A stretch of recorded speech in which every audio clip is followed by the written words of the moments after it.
If you thought South African politics was dramatic before, today the temperature just went through the roof. Julius Malema sentenced to 5 years in jail. Let that sink in. One of the loudest voices in opposition politics, one of the most feared men in parliament, one of the most controversial leaders in the country, now facing prison time. But here's the real question, is this the triumph of justice, or the beginning of a dangerous political storm? Because in South Africa, nothing is ever just black and white. There's always power behind the curtain. The video covers the sentencing of EFF leader Julius Malema after he was convicted over a 2018 incident where he fired a rifle into the air at an EFF rally in Dansane. The court sentenced him to 5 years in prison, with an additional concurrent sentence on ammunition-related charges and fines on other counts. He has been released pending appeal. So right now, he is not immediately serving the sentence, but the legal danger is real. If the conviction and sentence stand after appeals, it could affect his future in parliament. Let's be honest. This is not just about a gun being fired years ago. This is about power, influence, optics, and the future of opposition politics in South Africa. Because Julius Malema is not some backbench politician. He is the face of the EFF. When people think red berets, land reform, anti-corruption speeches, radical economic change, they think Malema. So if he is weakened, the whole political chessboard changes. The EFF has always relied heavily on Malema's charisma, energy, and media power. Love him or hate him, he dominates headlines. Without him fully active, the party faces a serious question. Can the EFF survive as a movement, or is it too dependent on one man? That's the risk of personality politics. South Africa's opposition is already fragmented. DA speaks to one base. EFF speaks to another. MK changed the game. Smaller parties are fighting for relevance. Now one of the biggest opposition voices is tied up in court battles. That creates a vacuum, and in politics, vacuums never stay empty. Someone will try to fill it. Whether you support him or not, this sends a message. Public figures are not above the law. The court made it clear that reckless firearm behavior from leaders carries consequences. But now citizens will ask the next question. Will this same energy be applied to corruption cases too? And that's where things get uncomfortable. People are sitting in the dark. Graduates are sitting at home.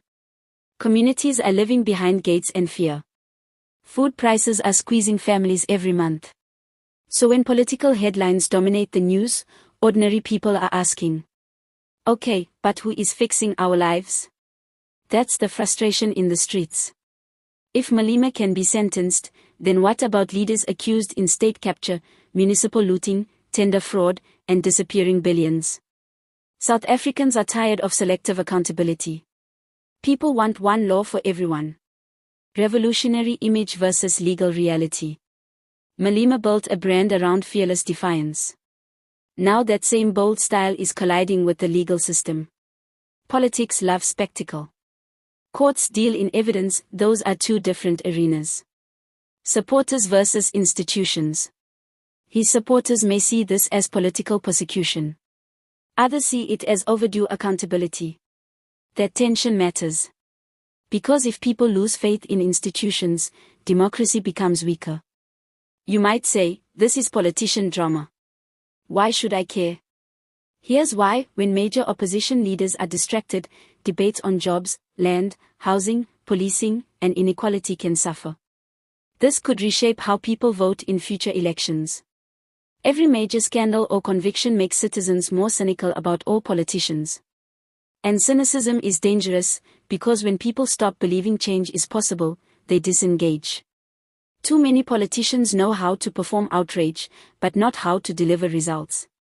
They know microphones. They know slogans. They know rallies. But do they know service delivery? That's the real exam. Malema has the right to appeal, and the legal process is not over. His team argues the case is politically motivated, while supporters protested outside court. So nobody should pretend the final chapter is written yet, but politically. Damage has already started. Option 1, appeal victory. If the sentence is overturned or reduced, Malema returns stronger and claims vindication. Option 2, long legal battle. Years of appeals, uncertainty, and political distraction. Option 3, EFF reinvents itself, new faces emerge. New power centers rise. Option 4, rivals benefit. Other opposition parties grab frustrated voters. South Africans should never build democracy around individuals only. No matter how powerful, popular, or loud someone is, institutions must matter more than personalities. Because leaders come and go, the country remains. Julius Malema's 5-year sentence is more than courtroom drama. It is a stress test for the EFF. A moment of truth for opposition politics. And a mirror for South Africa's justice system. Some will celebrate. Some will rage.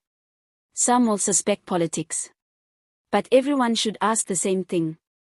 Will accountability stop here, or reach everybody? That's the real story. Now I want to hear from you. Is this justice or a political hit job? Can the EFF survive without Malema at full strength? Who benefits most from this sentence? Should all politicians face the same legal pressure? Drop your views in the comments, no fence sitting. And if you want fearless political breakdowns that speak for everyday South Africans, like, share, and subscribe. Let's grow this channel and keep power under pressure.